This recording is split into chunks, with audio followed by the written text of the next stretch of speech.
time for a little WNBA today. Caitlin Clark had a busy weekend, so let's pick it up Friday with the Fever in action against the Mystics. Chiney. Absolutely. Caitlin Clark and the Indiana Fever visiting the Mystics. Let's go to the third quarter. Caitlin started cooking. The game, though, now is tied at 57.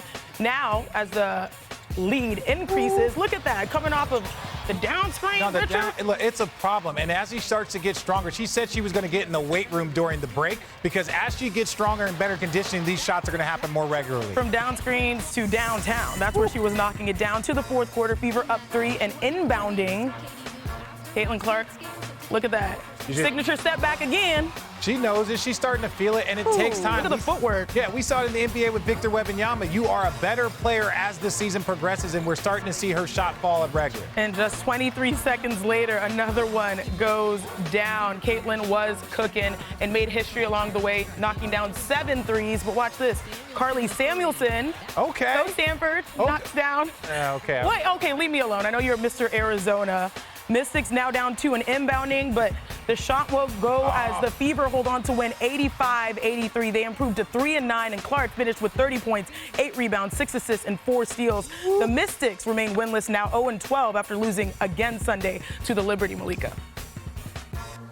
Oh, and now, Chiney, Clark has reached 200 points and 75 assists in her first 12 career games. By the way, passing Sue Bird for the fastest mark in WNBA history. But some news this weekend, Clark was reportedly left off of Team USA for the upcoming Paris Olympics. Here's Clark on finding out she didn't make the team. Honestly, no disappointment. I think it just gives you something to work for. It's a dream. Hopefully one day I can be there. And I think it's just a little more motivation. You remember that. And hopefully in 4 years, when 4 years comes back around, I can be there. We talked actually on the bus. She got the call on the bus, and she texted me to let me know. And, I just tried to keep her spirits. The thing she said was, "Hey, Coach, they woke a monster," which I thought was awesome. So some really great perspective there from Clark. But just a reminder, this is a stacked team that's incredibly difficult to make. This is who did make the Team USA roster. Headlined by a pair of 2-time WNBA MVPs, Breanna Stewart, A'ja Wilson. Diana Taurasi will be playing in her 6th Olympics, and she will be joined by her Mercury teammate, Brittany Griner, in this one. So, Chiney, I'm going to ask you the question that everybody has been asking since this news broke. Was it a mistake by Team USA to leave Caitlin Clark off the Olympic roster? My goodness, I am tired. I am tired because trying to explain the patterns, the principles of which I have experienced as a top women's basketball player, I'll say this through my lens. I played U16, U18. I was on the World University team. I also brought back the first 3-on-3 gold at the World Championships, and I know the criteria. The criteria is not necessarily about selecting. It's not ever really about selecting what's popular. It's about completing the mission, making history. Team USA has the ability to win their 8th straight gold. You do that in the face of competition around the world that continues to get better. You don't do that by selecting popular players. You select a team that works together, a team that has experience. And if we're going to look at this roster top to bottom, the experience shows 9 of the players that made this roster have played in the Olympics previously.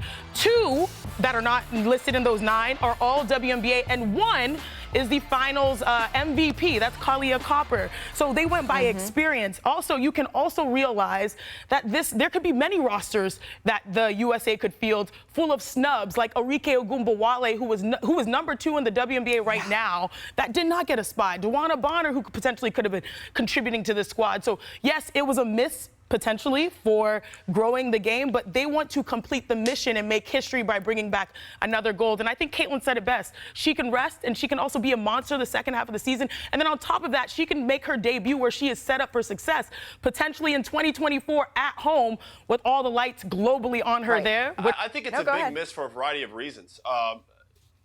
Starting with the fact that it's not about always having the 12 best players. We have Diana Taurasi on the team. All respect to her. She's a legend in the game of the WNBA. One of my favorites, actually, of all time. But is she the top 12 best player right now? No. So, okay, you have her on there as a captain or as experience, right? It's the same thing we can do with Caitlin. We're bringing her on because she is the face. Is she one of the 12 best players in the world right now? No, but we need her to be. she's definitely the most popular, and I know it's not a popularity contest, but this is a chance to invest in your future, just like USA Men's does that. They have enough experience with the other 11 players there where Caitlin Clark could have joined this team, just like they did with Anthony Davis my rookie year. Anthony Davis was on the Olympic team. Was he one of the 12 best players in the world at that time? No, but they needed him to be, and they knew he was going to be eventually, right? So they invest in the youth, just like they did with Leitner, and the list goes on.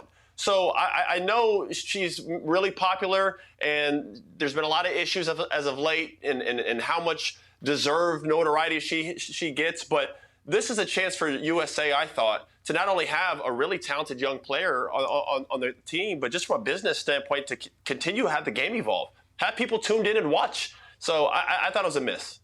I see both sides of it. Richard, where do you fall on this? Yeah, I see both sides of it. And really quickly, when I was watching Get Up this morning, Rebecca Lobo, one of the best analysts, one of the most decorated women's basketball players we've ever seen. I was listening to what she said, and her explanation, very similar to Chiney. I will always default to the women that are a part of the process. Yes, from a marketing standpoint, you can have there. Yeah. Even when you're talking about the veteran of Diana Taurasi. Who, by the way, is putting up 16 points per game, similar to Caitlin Clark, and has familiarity in the sense that two of her teammates, Kalia Copper and Brittany Griner, are going to suit up. So she knows exactly, first of all, being potentially her 6th straight, Olympian cycle. But go ahead. But the last thing, as I say, Jason Kidd was on the Olympic team. Jason Kidd was on the team. So I've seen different sides, and I can understand why this is complicated.